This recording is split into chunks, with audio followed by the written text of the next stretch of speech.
दोस्तों, हमने अपनी पहली वीडियो में जो जीएस की हमारे क्लासेस हैं उनमें राष्ट्रपति कंप्लीट कर लिया और उपराष्ट्रपति कंप्लीट कर लिया।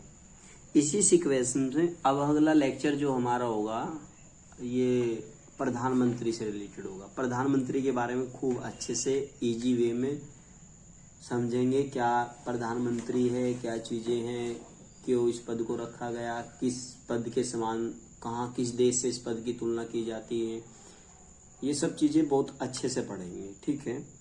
और बाकी इसी सीक्वेंस में जो राष्ट्रपति उपराष्ट्रपति की भूमिकाएं उनसे रिलेटेड जो वीडियो आप जाके चैनल पे देख लें एक बार, उसमें सबसे बड़ी मैं आपको बात बताऊं, इतने मतलब काफी कम समय में मैंने इतना कुछ कराया आपको। राष्ट्रपति से रिलेटेड यदि किसी एग्जाम में कोई क्वेश्चन पूछा जाएगा ना तो मेरी वीडियो से बाहर नहीं आ सकता, मैं इतना बताता हूँ आपको। कॉम्पिटिशन एग्जाम यदि आप दे रहे हो वनडे एग्जाम में, और ऐसे उपराष्ट्रपति, और इसी प्रकार हम अपना जीएस का हर टॉपिक कवर करते हुए चलेंगे, एक एक टॉपिक आराम आराम से बहुत इजी वे में, ठीक है दोस्तों। तब तक बस आप एक काम करना कि जो ये मेरी क्लासेस है इनको आप जो जरूरतमंद स्टूडेंट है, गाँव में दूर रहते हैं और पढ़ाई फ्री में पढ़ाई करने के लिए बेचारे तैयार हैं, पैसा पे नहीं कर सकते, उन तक शेयर कर देना, बस ये मेरी रिक्वेस्ट है। बाकी मैं इस चैनल पर हर कोर्स जो भी पॉसिबल होगा बिल्कुल इजी वे में फ्री ऑफ कॉस्ट लेके आऊंगा। कभी मैं इस पे पैसों में कोई कोर्स अपलोड नहीं करूंगा पेड वाला, ठीक है।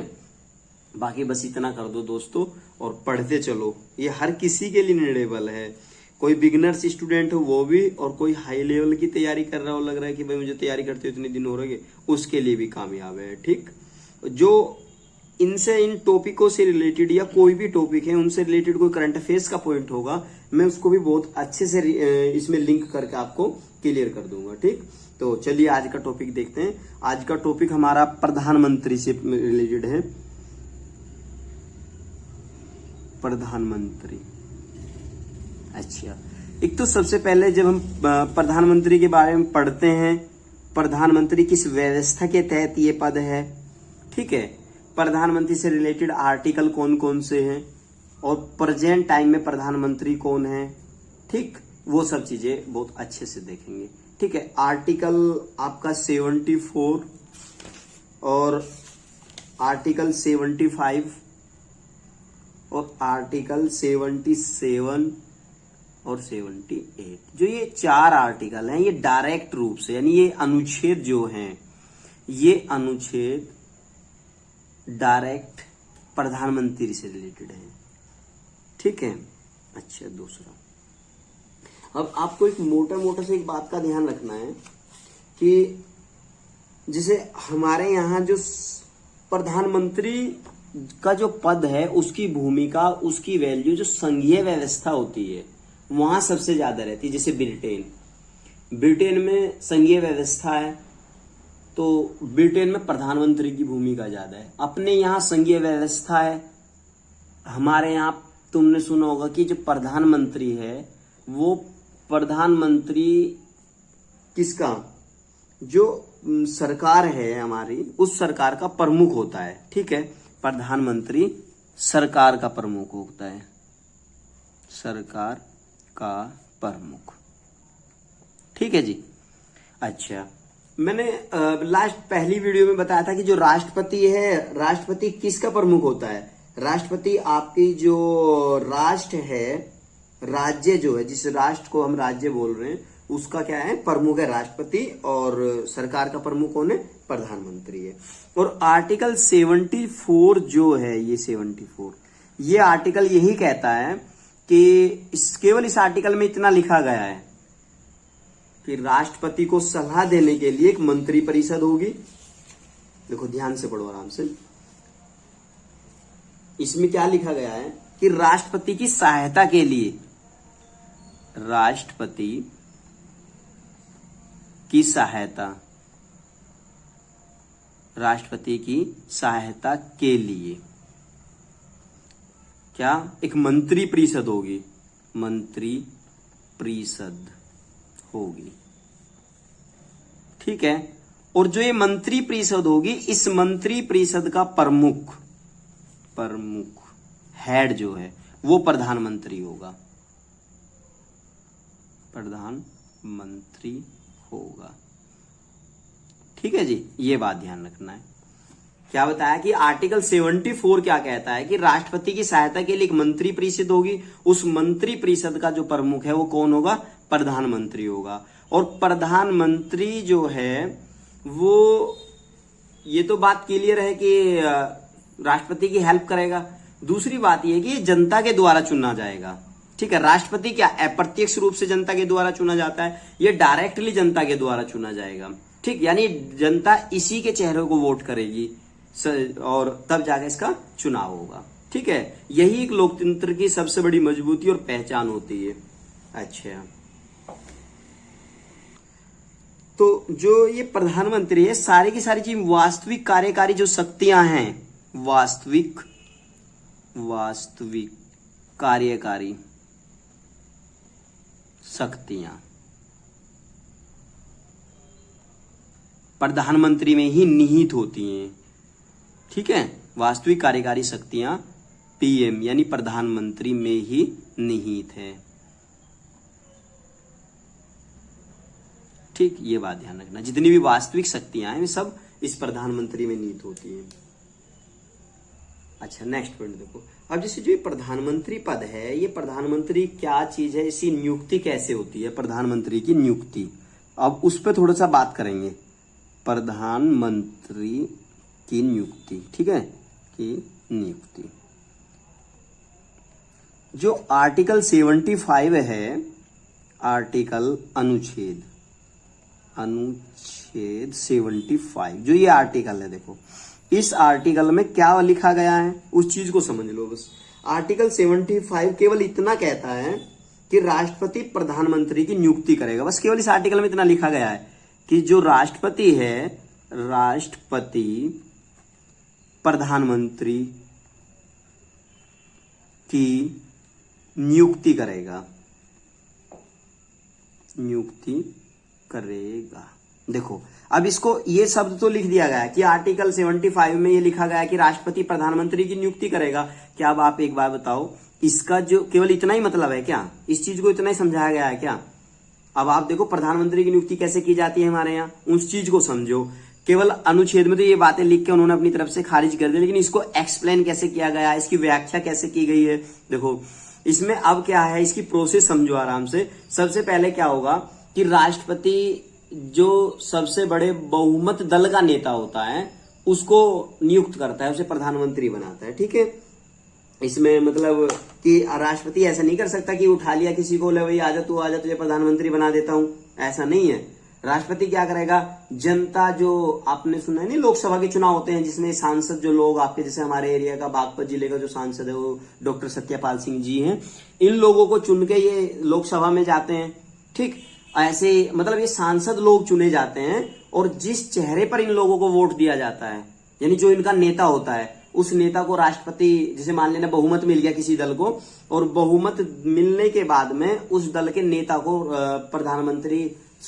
राष्ट्रपति प्रधानमंत्री के लिए नियुक्त कर देगा। ठीक है, लेकिन अब सपोज करो किसी दल को बहुमत नहीं मिला, कोई दल बहुमत में नहीं है, तो तब क्या करता है, तब प्रधानमंत्री अपने व्यक्तिगत जो शक्ति है उसका प्रयोग करके क्या करेगा, गठबंधन का जो दल है उस दल के नेता को बुलाएगा और उसमें से किसी एक व्यक्ति को प्रधानमंत्री नियुक्त कर देगा। ठीक है, करने के बाद में क्या करेगा फिर, जैसे मान लिया उसे प्रधानमंत्री नियुक्त कर दिया, फिर बोलेगा 1 महीने के अंदर अंदर कि तुम विश्वास मत हासिल करो। यानी विश्वास मत हासिल करने का मतलब क्या हुआ कि तुम सिद्ध करके दिखाओ कि हाँ मेरे पास बहुमत है। अब तुम भले से इधर से जोड़ो, फलाने को जोड़ो, ढिगड़े को जोड़ो, किसी को भी जोड़ के, कितने भी सांसदों जोड़ के अपना बहुमत सिद्ध कर दो बस। ठीक है, प्रधानमंत्री ने राष्ट्रपति ने एक व्यक्ति को चुन लिया, गठबंधन के नेता में से किसी को चुना। भाई सबसे पहले तो था कि बहुमत तो रहा नहीं किसी के पास, जब बहुमत नहीं रहा तो एक बड़ा दल लिया, जो सबसे बड़ा दल है उस बड़े दल के एक नेता को पकड़ा, उसे प्रधानमंत्री नियुक्त कर दिया। उसे प्रधानमंत्री नियुक्त करने के बाद बोला कि अब 1 महीने का टाइम है तेरे पास। जब तेरे पास 1 महीने का टाइम है तो वहां तुझे विश्वास मत हासिल करना है, विश्वास मत हासिल करना है। ये विश्वास मत का मतलब क्या है, ये 1 माह के अंदर हासिल करना है। इसका मतलब क्या है कि अब भाई तू जा और लोगों से बात कर, इन मतलब इन जो ये तुम्हारे सांसद लोग हैं, सब लोग हैं, इन लोगों से बात कर और सिद्ध करके दिखा कि तेरे पास बहुमत है। यदि तूने ये चीज सिद्ध कर दी, विश्वास मत जीत लिया, तो तू प्रधानमंत्री रहेगा। नहीं जीत पाया तो तेरी सरकार गिर जाएगी और फिर दोबारा से वो किसी और व्यक्ति को प्रधानमंत्री नियुक्त करेगा, यानी किसी दूसरे दल के नेता को बुलाएगा। समझ आई ये बात? ये एक प्रधानमंत्री नियुक्ति का एक फंडा है। और जैसे इस स्थिति का जो विश्वास मत वाला फंडा है ना, राष्ट्रपति जी ने कब इसका सबसे पहली बार प्रयोग किया था, ये बात देखना है। ये बहुत बड़ा पॉइंट है कि राष्ट्रपति ने अपने विवेक का, इसको बोलते हैं कि राष्ट्रपति ने, मैं यहां लिख देता हूं, राष्ट्रपति ने अपने विवेक का प्रयोग पहली बार कब किया, ये क्वेश्चन है। ठीक है, कब किया? अच्छा जी, चलो देखो कब किया, बता देता हूं आपको मैं कब किया इन्होंने। सपोज करो ये क्वेश्चन आ गया तुम्हारे एग्जाम में कि राष्ट्रपति ने अपने विवेक का प्रयोग करके प्रधानमंत्री की नियुक्ति पहली बार में कब की, ये बात ध्यान रखना है। ठीक है ना, अपने विवेक का प्रयोग करके, यानी अपनी स्वतंत्रता का प्रयोग करके प्रधानमंत्री को कब नियुक्त किया था। तो प्रथम बार 1979 में क्या हुआ कि जब ये मोरारजी देसाई की सरकार का पतन हुआ। ठीक है, ये सरकार तो गिर गई, पतन हो गया। इसका पतन होने के बाद जो राष्ट्रपति साहब है, इन राष्ट्रपति जी ने, इन्होंने चौधरी चरण सिंह गठबंधन के नेता थे उस टाइम, चौधरी चरण सिंह। इन चौधरी चरण सिंह जी को, ये गठबंधन के नेता थे, इनको प्रधानमंत्री नियुक्त किया था। ठीक है जी, ये बात ध्यान रखना। अब यहां से क्वेश्चन देख लो किस प्रकार बनेगा। ये सबसे पहले कब प्रयोग किया गया? 1979 में। किसने प्रयोग किया? नीलम संजीव रेड्डी ने। और कौन सी सरकार का पतन हुआ? मोरारजी देसाई सरकार थी। किस पार्टी की थी? जनता पार्टी की थी। किसको प्रधानमंत्री नियुक्त किया था? चौधरी चरण सिंह को। और मतलब किसका नेता था वो? गठबंधन का। ये तो सीधी सी बात है, मैंने बोला था कि इसका प्रयोग कब करता है वो? किसी बड़े दल के नेता को उसमें नियुक्त करता है। ठीक है ना, ये तो सीधी सी बात है। अच्छा, गठबंधन। एक बात और ध्यान कर लो, चौधरी चरण सिंह जी के बारे में एक बहुत बड़ा फैक्ट है कि ये वे ऐसे नेता हैं, ये अपने समय काल में, कार्यकाल में कभी ये लोकसभा में नहीं गए। ये बात ध्यान कर लेना बस। इन्होंने जब तक सरकार में कार्य किया तब तक ये लोकसभा में नहीं गए। तो ये बहुत बड़ा फैक्ट है कि ऐसा प्रधानमंत्री जो अपने कार्यकाल में कभी लोकसभा नहीं गया, वो कौन है? चौधरी चरण सिंह जी। इसके पीछे फैक्ट क्या है? जैसे सरकार का पतन हुआ और उसके बीच में और अगली सरकार बनने तक ऐसा कोई समय नहीं आया कि लोकसभा का सत्र चल रहा हो। जब लोकसभा का सत्र नहीं चलेगा तो क्यों जाएंगे ये? ठीक है ना, तो यानी इन्हें उतना टाइम नहीं मिला। लोकसभा सत्र चलाने के लिए 6 महीने के टाइम की जरूरत होती है, जबकि जब ये प्रधानमंत्री बने उस टाइम से पहले लोकसभा सत्र कंप्लीट हो चुका था। और जब तक इनका कार्यकाल ही कंप्लीट हो गया, यानी अगला लोकसभा सत्र आता तो इसलिए अपने नहीं गए। ठीक है, अच्छा, ये तो था एक मोटा सा फैक्ट। और एक बात और ध्यान रखनी है, ये मत मानना कि पहली बार ये यहां यूज हुआ तो इसके बाद ये यूज ही ना हुआ। इसके बाद में भी कई बार इस शक्ति का प्रयोग किया गया। एक बार जब इंदिरा गांधी जी की हत्या हो गई, उनकी हत्या होने के बाद भी इसका प्रयोग किया गया था। ठीक है, ऐसे कई बार प्रयोग किया गया। इंदिरा गांधी जी की हत्या के समय जो ये प्रयोग हुआ, उस टाइम राष्ट्रपति ज्ञानी जैल सिंह जी थे। ये ध्यान रख लेना बस, यदि जरूरत हो तो, वरना उतना जरूरत नहीं है, बस नॉलेज के लिए जरूरत थी। तो यानी इस विवेक का प्रयोग, मेरा कहने का मतलब ये कि इस विवेक का प्रयोग पहली बार नहीं किया गया, कई बार किया जा चुका है। ठीक है दोस्तों, तो इन सब चीजों पर ध्यान रखो। अब हम इसके जो ये प्रधानमंत्री है, प्रधानमंत्री जी की शपथ के बारे में बात करेंगे कि प्रधानमंत्री को शपथ कौन दिलाता है। ठीक है जी, प्रधानमंत्री जी को शपथ कौन दिलाता है और ये किस चीज की शपथ लेते हैं, यानी अपनी शपथ में क्या बोलता है। ठीक है, ये तो आपने देखा ही होगा। अभी जो प्रेजेंट टाइम में प्रधानमंत्री जी कौन है? प्रेजेंट टाइम में नरेंद्र मोदी जी जो हैं वो प्रधानमंत्री हैं। 2014 से लगा के जो भी मतलब दूसरा उनका कार्यकाल चला हुआ है, तो प्रधानमंत्री पद पे वे ही है। अच्छा, अब वो शपथ तुमने देखी होगी किसके सामने लिया है, शपथ किसके सामने लिया उन्होंने? तो प्रधानमंत्री जी को शपथ राष्ट्रपति दिलाते हैं, ठीक है। प्रधानमंत्री जी को जो शपथ दिलाते हैं वो राष्ट्रपति जी दिलाते हैं। और राष्ट्रपति किस चीज की शपथ दिलाता है? राष्ट्रपति पद और गोपनीयता, पद व गोपनीयता की शपथ दिलाता है, ठीक है। इन दो बातों की, उसके पद की और उसकी गोपनीयता की शपथ राष्ट्रपति उसको दिलाते हैं। अच्छा जी, दिला दी शपथ। शपथ दिलाने के बाद अब एक बात ध्यान आई, यदि ये त्याग पत्र देगा तो किसे देगा अपना त्याग पत्र? ये प्रधानमंत्री जी अपना त्याग पत्र किसे देंगे? राष्ट्रपति को, ठीक है। अच्छा, अब एक बात सोचने की है, जैसे मान लिया जो प्रधानमंत्री पद है ये राष्ट्रपति के प्रसाद पर्यंत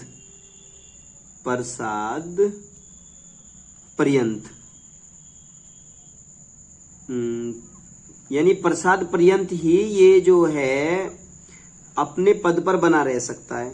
अब इसका मतलब ये तो हुआ नहीं प्रसाद पर्यंत है तो भाई कि जब राष्ट्रपति चाहे इसको हटा देगा।